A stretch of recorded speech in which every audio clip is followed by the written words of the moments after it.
Hi, gorgeous. This is episode number 18 with our amazing guest today, Ann Tucker.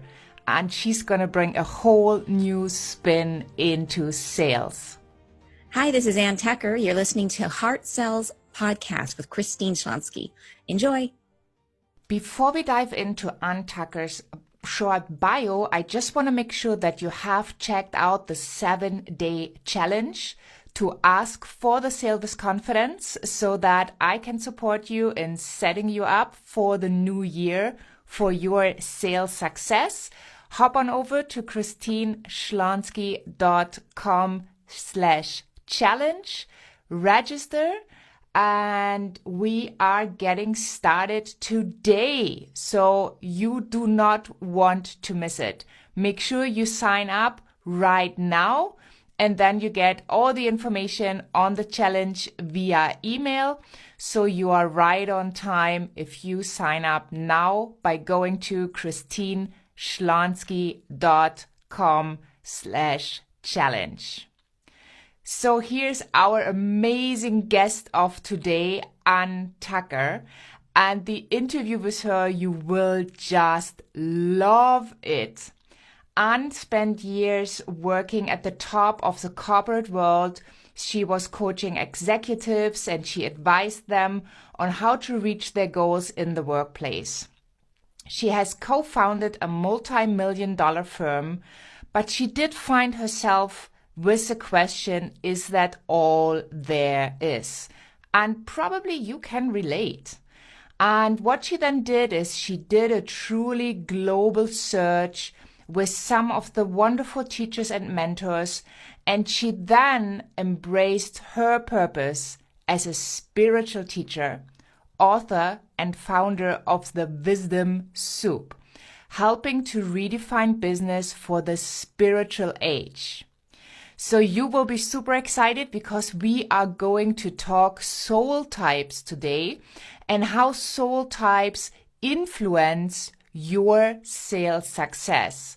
So tune in. So welcome, Ann. I am so excited to have you here today. Thank you so much. I'm really happy to be here. Yeah. And I'm super excited because we did have a conversation before to kind of figure out where to start and what to give to the listeners so they get amazing value out of it. And you basically help businesses with the energetics based on a soul type. Yeah, based on their soul type. Explain that a little bit. Yeah. And it is a really new concept. So the idea is that intuitively we all know that it takes multiple different types of creative energy to create a business. But most people who create businesses or are in business have one particular way that they're best at creating and manifesting in the world. And so what ends up happening is they end up getting plateaued or stuck in what they're trying to do, and they don't understand why. So what I do is I help them to understand what their own genius zone is in terms of their own creative and manifestation ability. And then I show them what pieces they're missing, what types of creative energies they need to bring into their business in order to break through to that next level. Wow, that's impressive. So, we have so many listeners from all different kinds of industry. But what they all have in common, they're heart-centered and they really want to make a difference, and they feel like they want to give to the world. They want to make the world a better place, basically, as corny as it might sound. And business needs to have sales. Otherwise, it's not a business, it's a hobby. Yeah. So how do you help your clients with knowing the soul type and the energy or energetic behind it to help them with selling more? Yeah, with selling more.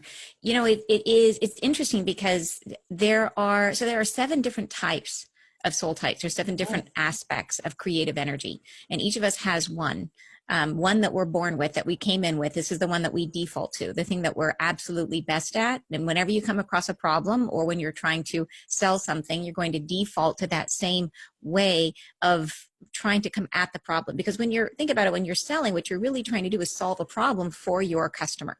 Yeah. And so how are you solving the problem? You're going to come at it with your particular brand of creative energy. This is how I would approach this problem. And so looking at it from a sales perspective, if you understand your way of doing it, then can you also understand your client's way? Because they're going to be interested in talking about the problem from maybe a different perspective than you. So understanding your own, what you're bringing, because maybe they're missing your particular perspective, and maybe you need to tailor your conversation to how they perceive it, to what their particular way of expressing creative energy. So it's interesting if you think about any problem that your client might be facing, whatever your product or whatever your service is coming in to solve. The problem can be looked at as like a seven-sided shape, and each side has its own door, and each of us has one key to one of those doors. It's our favorite way of accessing the problem. We always come at it from that same spot every time, and we can learn to use the other doors. There's some that we probably have adopted, have grown into. So you might have access to 2 or 3. But what if you're talking to your client and you're using your favorite key and they can't relate at all because they're not familiar with that door. They don't know how to relate to it. So it can be really, really useful to understand what it is you're bringing to the table, how you're expressing yourself, and how you might be talking past the people you're trying to sell to. Yeah, yeah. Talking to their listening Yes. is super, super important. And yeah, from sales and from training so many people, I know that it's really difficult to listen, especially for women. Yes. It seems like we talk and talk and talk a lot, but we miss the listening part quite often. I'm not saying it's general, but that's Yeah. what I have noticed. So I really like that this might be grounded or rooted in the soul type. So can we Mhm. just explore that a little bit more? Yeah, absolutely. So one fun way to do it is actually just to dive right in and to do, if you're willing, to do your soul type. So we can talk about what that means and then use you as a case study. Does that sound good? Okay, well, let's go for it. Okay, so to figure out your soul type, it's not like a normal assessment. Normally you'll go in and take a 2 or 3 or 4 or 5 page assessment, and it goes through every different aspect of your personality. And that's not what we're looking at. What we're looking at is a very, very specific aspect of who you are. And this is your creative spark. And it is why it's specific related, why I call it your soul type, is because it is the way that you are bringing through creative energy, source energy. So what is source? It is the aspect, it's what created all of us. It is creative energy. And so that aspect of it, the piece of it that you're expressing, that's how you are expressing source through you. So in order to focus in on that, we really only have to look at one aspect of who you are, which is how you create. And the magic door into that is to look at your best creative tool, and that is your decisions, how you think and make decisions. So if you think about your creative energy, it's like light in a room. Like your room is filled with light, and it's just everywhere. It's ambient, right? And if you want to focus light to make it more powerful, you have to push it through something. You push it through a prism, and it becomes a laser beam, and it becomes incredibly powerful. So what do you do to take your ambient creative energy, just the energy that's always coming off you all the time? What tool do you use to focus that and to point it in one direction to make it more powerful? The prism that you use is your decisions. So once you commit to something, truly commit, and that's a whole nother discussion. Once you truly commit to something, then you focus your creative energy in one direction, it becomes more powerful. So we Wow. use your decisions as a way of honing in really quickly and really easily to what your soul type is. Because the way we think everybody makes decisions the same way that we do, but the truth is that your specific thought process, the way you approach your decisions, is a significant aspect of how you create. It really is the portal to how you bring in that creative energy. It's the way you organize your thoughts. So for you, we'll start off by asking a couple questions about how you make decisions. All right. So, Well, let's go for it. I'm here. so in general, do you make decisions more quickly or slowly than other people, in your opinion? I think quickly. Yes. Okay.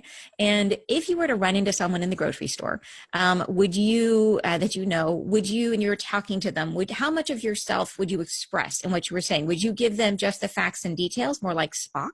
Or would you go with how it impacted you, how you felt, be much more expressive like Lucille Ball? So that's the whole spectrum. Are you more Spock is like a 1 and Lucille Ball is a 10 on the level? Where would you put yourself? I think it depends a little bit on the person. So, if we had a good relationship, I would want to know like about the feelings, the emotions of Yes. where they are, and I would want to share my part as well. Yeah. Just being authentic. I think that's just part of it, like showing up as ourselves. Yeah. So closer to the expressive side. Probably, yeah. Closer. Perfect. So one last question. So in general, are you more motivated by creating new solutions or by communicating and influencing? And you're going to like both, but which one do you like most? I do like both. But I think I like the communicating part. I Yes. mean, why Yeah. reinvent the wheel? I mean, if there is a solution and it works, then it's Hmm. definitely the communicating part. Yeah. And it makes sense given what you do. So, Yeah, so probably. that would make you and what I call an expressive soul. And in the great chain of problem solving, you come in right about in the middle of the problem. If you look at it as the problem as a timeline, we have some soul types that are specifically excellent at the beginning of a problem where they're developing solutions. Then we have some soul types that are really great at figuring out the plan. And then we have you in the middle who's then bringing everybody on board and getting everybody aligned around that plan. And then Yeah. we Oh, have I love making connections and putting people together. Yeah. yes, yes. So then we have other soul types that are going to be more around getting things moving. So and again, having things get started. So anyways, everybody comes in at a different step, but your specific role as an expressive soul type, what it means is that of all the soul types, you have the clearest connection to your heart. So most of us, when we think about things, we bring it up and we turn it through our logic aspect and we'll think it through and we'll doubt ourselves or we'll question or we'll run it through multiple different cycles. And with you, where your intuition comes in, your intuitive gift is that as you're receiving something and you're creating your response to it, you will be able to have a point of view very quickly and it will come directly from that heart space. So there's Mm. no interruption. You don't doubt yourself, you don't filter yourself, you know immediately, and as you're listening, you know exactly where the emotion is in that subject. So it's like you're able to feel into it and to feel where is it that this is going to be most persuasive for people, that you're going to feel in and say, here's the part where people are going to resonate most strongly because I feel it in my own heart. I can feel this is the fight or this is the struggle that they're feeling or this is. So when you're selling, you're going to be listening to your customer and you're going to be able to feel where is it that they're in the most pain. And then you're going to be able to express immediately with a strong point of view with real certainty, which makes you extremely persuasive. Okay, here's what you're feeling. Let me express your pain, and now let me express the solution. So, and it's that ability to come out with that connection so quickly that makes you, of all the soul types, by far the strongest persuader and influencer. Wow. That's kind of impressive. And I just heard you talking, and I'm thinking, one of the pieces that I teach my clients, or that, Yeah, I love giving them support on, is in a client's conversation. So when yeah, they kind of structure, well, how do I talk to a client? What do I say? yeah, How do I say it? I have such a great ear for those things, those yeah. tiny distinctions where I can say, well, use the word, use another word here, or this sounds too pushy, or this is too sleazy, And Yeah, yeah. I love that work. I always did. And it's so interesting to see from what you're Hmm. telling me. And, I've never studied that before. I haven't even heard about it. That's why Right, I'm so right. excited to also to get you on the show to share with us, because it does make a big impact in businesses. Oh, And for I would sure. love for people to understand that, there is an approach, but they can learn to use the other doors, as you said earlier. Yeah. Right. So Yeah. it's really interesting, and I'm fascinated to listen, to kind of like check if it's, if it feels aligned, and it totally does. And then also observing at the same time what I love doing in my business to support my clients. And it just, Yes. it's 100% what you just said. And it's Yeah. perfect. And So, wow. it's a really important thing. I think that if people don't understand what their specific gift is, so this is your specific gift, that's where you're going to find the most fulfillment, is by Mm, using it. So some people will end up in a job, say that they decide that they need to go to law school, or they need to become a doctor, they need, that they fall into a particular pattern or job in life or place in life, and it's not allowing them to express that aspect of themselves, that they can't actually find fulfillment in their work, because it's like you have this creative aspect of yourself and it has no outlet, no expression. yeah, yeah. And so knowing what it is a huge part of, okay, not only how do I bring this out in my life, and it's when you do, that's when you're going to find your greatest successes. So it's critical, not only from your happiness and your contribution in the world, but also it's what kind of success can you achieve, right? When that's rewarding. Yeah. Yeah. So and that's just a guess. So I would guess that if you are, for example, a coach or a Yeah. therapist or a Mhm. healer, that maybe if you have a look at all those people who made the Yeah. decision to become an entrepreneur, and who made the Yes. decision to become either a coach or a therapist or a light worker or creative or whatever, is Yeah. there like certain soul types that are more related to these groups? And There can are, for you sure. tell me more? Yeah, for sure. There is. And it is interesting though. So you can have, so for example, the optimizers are one of the soul types, and they're the ones that are really out of the box thinkers. And you'll find them more in creative jobs. So you'll find them doing any kind of, like, they might do some sort of a creative podcast, or they might be doing interior design, or they could be anything where they're able to come up with out of the box solutions. So they could be really in any field.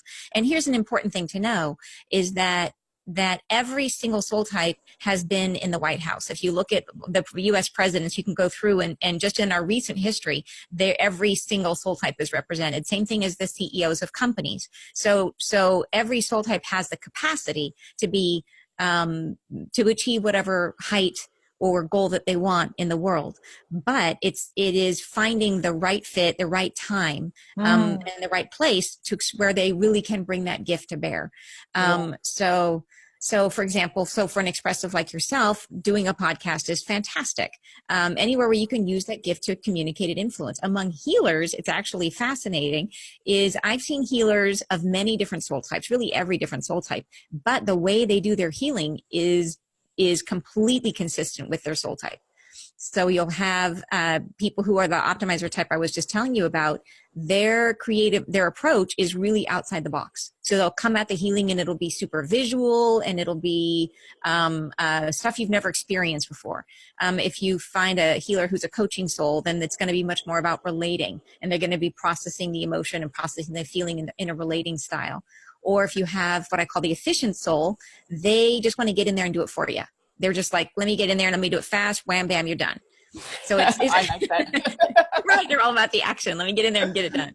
So it's the method, the process, or how they come about it is consistent with their soul type, which is Wow. actually Okay. really fun.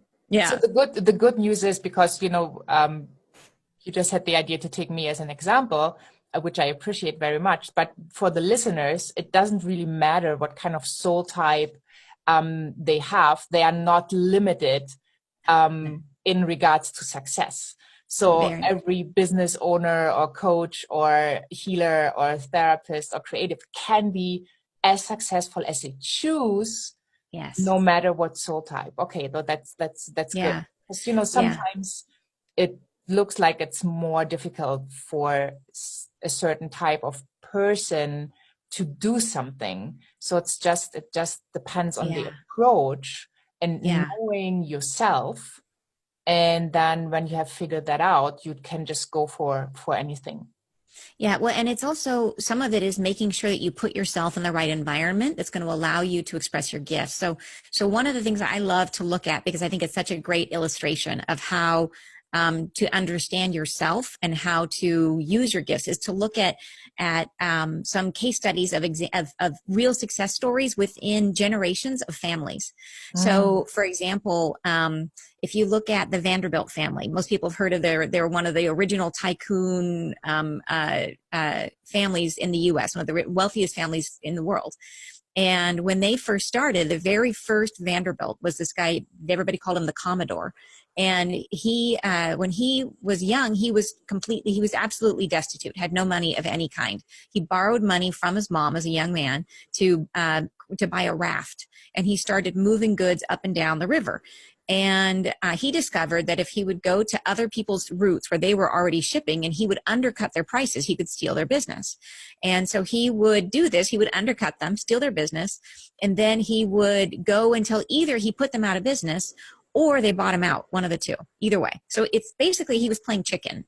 And he did it the first time. It worked so great. This became the way that he did business for the rest of his life and led to really his entire success. So first he did it with his raft, and then eventually he made enough to buy a boat, and then multiple boats. And then he went into trains, and every single time it was the same thing. He would challenge other people's routes, and they would either buy him out or he would put them under, and then he would jack his prices up. It was always playing chicken. He was what I call an experimenting soul. And experimenting souls are all about action, and they get in there, they dust it up, they will play chicken, and they'll do whatever it takes. But it's always about getting into motion. They want to hurry up and get moving. They're not big planners. They'll look at and they'll analyze and they'll get the facts just as they need them, but then they want to put it into action as quickly as possible and see if it works. Right. And if it doesn't work, it's no skin off their back. They're still in motion. They're looking for the next thing. So his style, his playing chicken, was perfect for him. And it was in a perfect place where he was sort of dusting it up and creating something out of it, really a business from scratch. So move forward in life. And he's got children. His son, William, he doesn't like it all. And his son, William, is his opposite, is a coaching soul. And because William has no ability to play chicken, it's not any part of his genes. He just can't do it. And so he thinks William is a loser. He's like, William's never going to succeed. He doesn't even like William. He sends him out. He gives him a farm way out in the country and literally just doesn't interact with him at all. But when he dies, William takes over the company and comes in. And it just so happens that the company has grown to such a huge size at this point that it's becoming increasingly regulated, and there are unions, and the unions are striking. And William, being a coaching soul, is all about learning how to have diplomacy, learning how to have harmony within his relationship. So he's out there, of all the railroads, he was the only one that didn't have a strike. So he was able, through his gifts as a coaching soul, to take the company that his dad built and turn it into, he became the wealthiest man in the world. So he hugely expanded what his father had built. But imagine if those two guys had traded places, right? If William had been the Commodore, he would have never been out there dusting it up and playing chicken and creating this business. And same thing, if the Commodore had been there when there was all this regulation and when he needed to work with the unions, he would have made everybody super mad, and they would have been on strikes all the time, and his company would have failed. So it's all about understanding your gifts and then looking at the opportunity and the timing. What is needed in your business right now? What kind of skills are needed to propel you forward, and bringing that to the table. Amazing.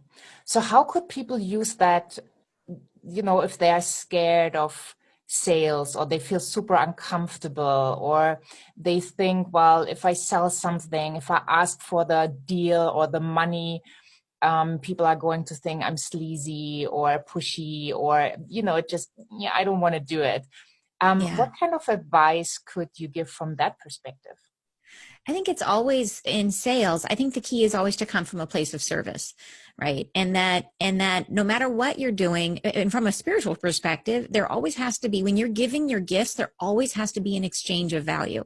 And it makes sense. If you're always giving, and you're never receiving in return, what happens to you, right? It's you burn out. It's the proverbial, you have to put your oxygen mask on. You have to be fed.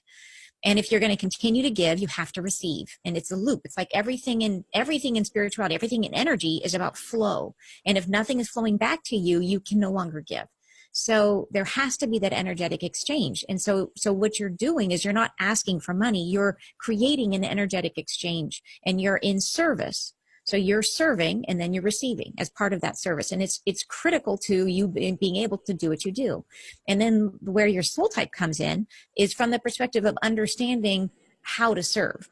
Is understanding, okay, so if you're coming in for yourself, one of the wonderful gifts that you can bring to your clients is giving them clarity around how to speak, giving them clarity about how they feel. So helping them to put into words the feelings or the thoughts that they've had, but they haven't been able to express, and then giving them access to those so they can use them.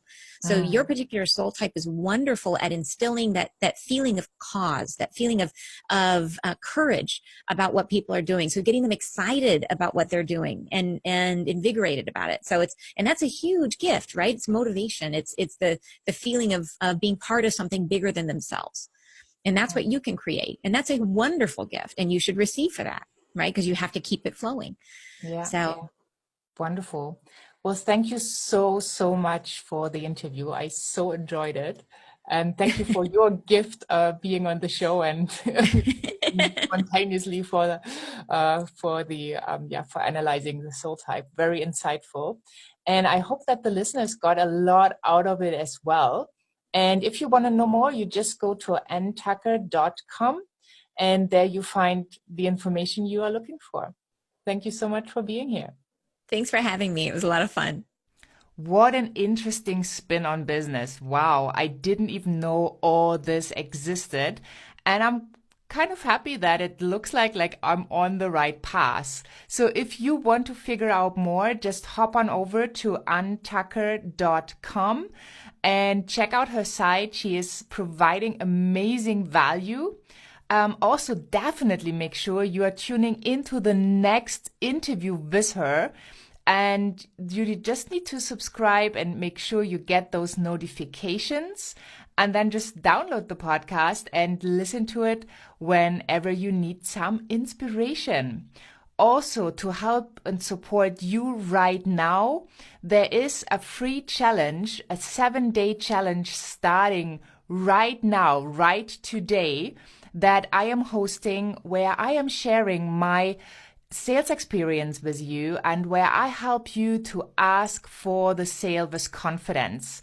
So if that is of any support for you, hop on over to christineschlonski.com/challenge and sign up today. It's a 7-day challenge. So if you're listening to this podcast a day later or two, you can always join and catch up on the challenge, because this challenge will help you to take action and will help you to ask with more confidence for the sale. And we all know once we are making sales, we are adding to the bottom line. When we add to the bottom line, we are not only supporting more people, but we also make more money to support the lifestyle of our dreams, and then going from there, supporting more people in this world. So have a wonderful day wherever you are, and bye for now.